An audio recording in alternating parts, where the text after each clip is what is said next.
আল্লাহ রাব্বুল আলামিন ইরশাদ করেন, হে আমার মুমিন বান্দাগণ, হে আমার প্রিয় বান্দাগণ, ইস্তাঈনু, তোমরা আল্লাহর দরবারে সাহায্য প্রার্থনা করো, বিসসবরি, সবরের মাধ্যমে, ধৈর্যের মাধ্যমে, ওয়াসসালাহ, এবং নামাজের মাধ্যমে, দোয়ার মাধ্যমে। সুবহানাল্লাহ। ধৈর্যের মাধ্যমে, নামাজ, দোয়ার মাধ্যমে। এভাবে বলেছেন আমাদেরকে আল্লাহর দরবারে সাহায্য চাইতে। ইন্নাল্লাহা মা'আস সাবিরিন, নিশ্চয় আল্লাহ তাআলা ধৈর্যশীলদের সাথে সঙ্গী হিসেবে আছেন। সুবহানাল্লাহ। ইন্নাল্লাহা মা'আস সাবিরিন, যারা সবরকারী, ধৈর্যশীল, তাদের সাথে আল্লাহ রয়েছেন। আল্লাহু আকবার। প্রিয় হাজরিন, আমরা যদি ধৈর্যশীল হই, আমরা বীরের জাতি, আমরা বীর পুরুষ মুসলমান, আমরা মুমিনের জাতি, ইমানদারের জাতি, আমরা রসুলে পাকের জাতি, আমরা সাহাবীর জাতি, আমরা শহীদানদের জাতি, আমরা পীর আউলিয়া বুজুর্গ দরবেশ সুফি সাধকদের জাতি। আমরা কিভাবে ভিক্ষা করি, আমরা কিভাবে ভিক্ষা করতে পারি? বাংলাদেশের প্রেক্ষাপটে, বাংলাদেশের মধ্যে প্রতি অলিতে গলিতে, রন্ধ্রে রন্ধ্রে, সব জায়গায় ভিক্ষুক সব সময় থাকে। মসজিদ একটা পবিত্র স্থান, মসজিদের সামনেও ভিক্ষুক দাঁড়ায়।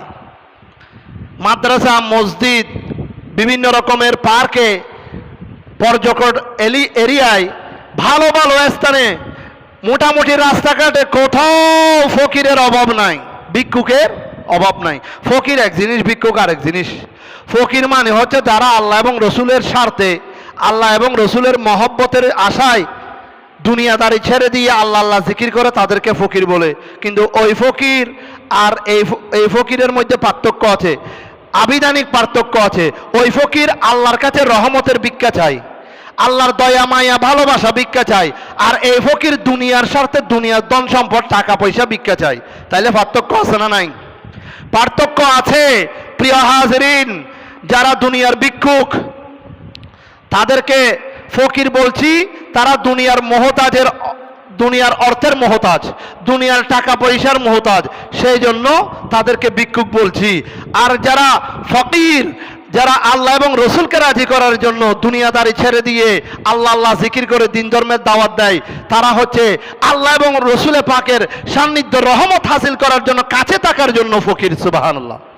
তার মানে একটা টাকার ফকির, যারা টাকার নিকটে থাকে, ধন দৌলতের নিকটে থাকে। আর একটা হচ্ছে আল্লাহ রসুলের দয়া মায়া ভালোবাসা পাওয়ার ফকির, যারা সব সময় আল্লাহ এবং রসুলের কাছেই থাকে। সুবহানাল্লাহ।